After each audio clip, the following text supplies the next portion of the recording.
ஆசிரியர்கள் அனைவருக்கும் வணக்கம்.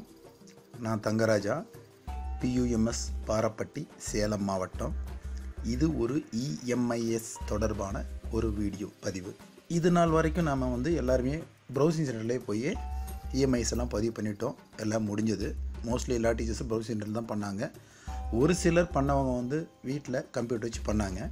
இப்போ டீச்சர்ஸுக்கு இருக்கிற ஒரு சின்ன பிரச்சனை என்னென்னா, எல்லாம் இப்போ அப்டேட் பண்ணி ஆகணும். அப்டேட் பண்ணும்போது டேட்டாவாக இருந்தால் ஈஸியாக பண்ணிடுறாங்க.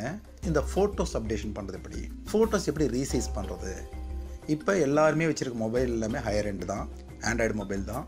அதனால் என்ன ஆகுதுன்னா, இப்போ அந்த ஃபோட்டோஸ் எடுக்கும்போது நமக்கு பிக்சல்ஸ் ரேட் அதிகமாக வருது. பிக்சல்ஸ் ரேட் அதிகமாக சைஸ் பெருசாக வருதுன்னு வச்சிங்களேன். ஒவ்வொரு ஃபோட்டோவும் குறைஞ்சது 2 MB 3 MB 4 MB இந்த மாதிரி வருது. ஸோ அந்த சைஸை நான் அப்லோடு பண்ண முடியாது, அப்லோடு சப்போர்ட் பண்ணாது. என்ன ரீசன்னா, அவங்க கேட்குறது 200க்கு 200 × 200 50 KBக்குள்ளார 50 KBக்குள்ளார இருக்கணும் அப்படின்னு கேட்குறாங்க.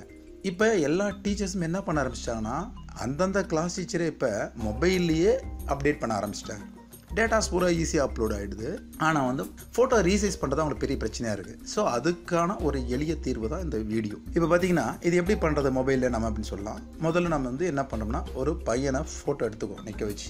நீங்கள் நிற்க வச்சு எடுக்கும்போது என்ன பண்ணால், ஒரே டிஸ்டன்ஸில் கேமரா ஃபிக்ஸடாக இருக்கணும். உங்களோட மொபைல் ஃபிக்ஸடாக இருக்கிற மாதிரி வச்சுக்கிட்டு வரிசையாக ஃபோட்டோஸ் எடுத்துக்கங்க. எடுத்து முடிச்சோடனே நீங்கள் செய்ய வேண்டிய வேலை என்னென்னா, உங்களுடைய மொபைலில் ப்ளே ஸ்டோருக்கு போகிறீங்க. ப்ளே ஸ்டோர் போயிட்டு உள்ளே போயிட்டு நீங்கள் டைப் பண்ணினது என்னென்னா, ஃபோட்டோ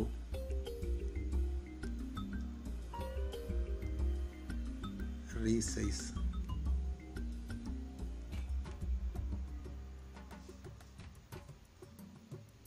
ஃபோட்டோ ரீசைசர் டைப் பண்ணிங்கன்னா, இந்த மாதிரி டைப் பண்ணிங்கன்னா உங்களுக்கு வரிசையாக டிஸ்பிளே ஆகும்.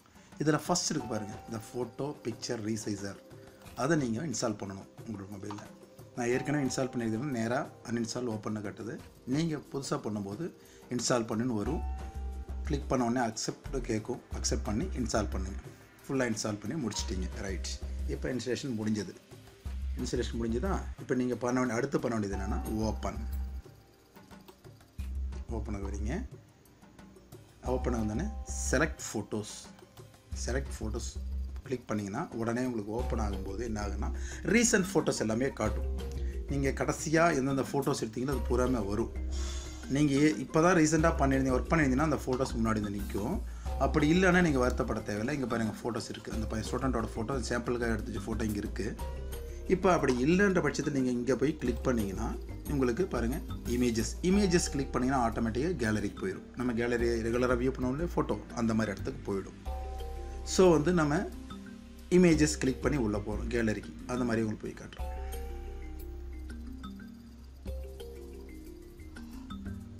கேலரி ஓப்பன் ஆகிடுச்சு இல்லைங்களா? இப்போ கேமரா, நம்ம கேமராக்குள்ளே போய்ட்டோம். இந்த ஃபோட்டோவை கிளிக் பண்ணுறோம். இப்போ பாருங்கள், இந்த ஃபோட்டோ சைஸ் பாருங்கள், 2304 4096 2.7 MB சைஸில் இருக்குது. இப்போ நாம் என்ன பண்ணோன்னா, இந்த ஃபோட்டோ எப்படி சின்னது பண்ணுறதுன்னு பார்ப்போம். நம்ம தேவையான சைஸில் எப்படி மாற்றுறது அப்படிங்கிறத பார்ப்போம். இப்போ இந்த கிராப், இது கிராப் ஆப்ஷன். இது கிளிக் பண்ணிங்கன்னா இந்த மாதிரி வரும். இந்த மாதிரி எக்ஸாக்ட் வித் அண்ட் ஹைட்னு இருக்கு இல்லைங்களா, அதை கிளிக் பண்ணுறீங்க. இதில் வேறு நம்பர் இருக்கும். நீங்கள் ஏற்கனவே டிஃபால்ட்டாக இந்த ஆக்சுவலாக இதனுடைய சைஸே தான் வரும். ஃபஸ்ட்டு நாம் என்ன பண்ணோம்னா, அதை டெலீட் பண்ணிவிட்டு 200 × 200 டைப் அடிச்சுக்கிற மாதிரி டைப் அடிச்சுட்டு இங்கேயும் 200 இங்கேயும் 200 அடிச்சுட்டு ஓகேன்னு கொடுத்தோம்னா நமக்கு கரெக்டாக அந்த 200 × 200 சைஸ் செலக்ட் ஆகிக்கும். இதை இங்கே கொண்டு போய் ட்ராக் பண்ணிட்டு போய் நிறுத்தி, நமக்கு ரொம்ப பெருசாக இருக்கிற மாதிரி பட்டுச்சுன்னா இந்த கார்னரில் பிடிச்சி எவ்வளோ தேவையோ அவ்வளோ அதுக்கு தகுந்த மாதிரி நம்ம அட்ஜஸ்ட் பண்ணிக்கலாம். ஸோ இந்த அளவுக்கு வச்சுட்டு இந்த இது வச்சுட்டு கீழே சேவ். அவ்வளோதான். இப்போ ஃபைல் சைஸ் பாருங்கள், 200 × 200 35 KB தான் இருக்குது. நமக்கு தேவையானது ஒரு செகண்டில் சேவ் ஆயிரும். இந்த சேவ் ஆனது நம்ம என்ன பண்ணோம்னா, இங்கே போய் ரீசைஸில் போய் நம்ம வியூ பண்ணலாம். அப்படி இல்லைன்னா ஹோமுக்கு வந்துட்டு நம்ம ஆஸ் யூஷுவல் கேலரிக்கு போனோம்னா, நாம் பண்ணது ஃபோட்டோ ரீசைசர் அப்படி தனியாக ஒரு ஃபோல்டர் கிரியேட் ஆகி அதுக்குள்ளே சேவ் ஆகிருக்கும்.